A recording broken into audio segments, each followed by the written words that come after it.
বাংলাদেশের মর্যাদার প্রতীক বঙ্গবন্ধু স্যাটেলাইট নির্মাণ কাজ এগিয়ে চলছে জোরে সোরে। এখন পর্যন্ত অর্ধেক কাজ শেষ হয়েছে বলে জানিয়েছেন ডাক ও টেলিযোগাযোগ প্রতিমন্ত্রী তারানা হালিম। তিনি আশা করেন 2017 সালের নভেম্বর নাগাদ স্যাটেলাইট তৈরির কাজ পুরোপুরি শেষ হয়ে ডিসেম্বরেই তা উৎক্ষেপণ করা যাবে।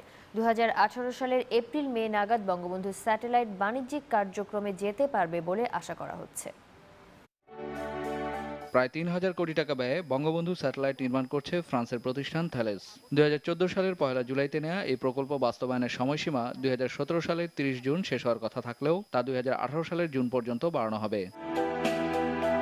সময়সীমা বাড়লেও নির্ধারিত লক্ষ্যমাত্রা অনুযায়ী কাজ এগিয়ে চলছে বলে দাবি করেছেন ডাক ও টেলিযোগাযোগ প্রতিমন্ত্রী। বঙ্গবন্ধু স্যাটেলাইট নির্মাণ কাজের অগ্রগতি নিয়ে আয়োজিত এক সংবাদ সম্মেলনে তিনি জানান, এখন পর্যন্ত স্যাটেলাইটের ইঞ্জিনিয়ারিং কাজ 83%, অ্যান্টেনা তৈরির কাজ 56% এবং কমিউনিকেশন ও সার্ভিস মডিউল তৈরির কাজ 65% শেষ হয়েছে। বর্তমান কাজে যে আমরা শিডিউল দেখছি সেই হিসেবে যদি আমরা আল্লাহর রহমতে অগ্রসর হতে পারি, তাহলে আমাদের যে টার্গেট ডেট সে 16 ডিসেম্বর 2017 সালে আমরা বঙ্গবন্ধু স্যাটেলাইট উৎক্ষেপণ করতে আমরা সক্ষম হব। আমরা এটা অ্যাভারেজ করেছি, যে হিসেবে আমরা দেখেছি যে আজকের এই মাস পর্যন্ত আমরা মোটামুটি 50% কাজ শেষ করেছি। স্যাটেলাইট নির্মাণ হলেও তা উৎক্ষেপণের সময় বড় ধরনের ঝুঁকি থাকে। সম্প্রতি সামাজিক যোগাযোগ মাধ্যম ফেসবুকের একটি স্যাটেলাইট উৎক্ষেপণের সময় তা বিধ্বস্ত হয়েছে।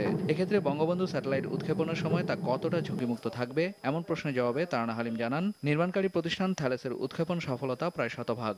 সেই কোম্পানি যারা উৎক্ষেপণ করবে তাদের কিন্তু সাকসেস রেট 99%-এর ঊর্ধ্বে।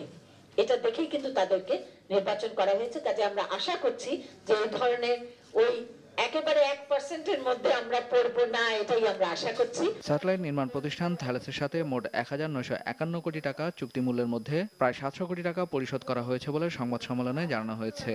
যেটা আপনারা জানেন যে দুটো জায়গায় স্থাপন করা হচ্ছে বঙ্গবন্ধু স্যাটেলাইট। ফরহাদ হোসেন, নিউজ 9, ঢাকা।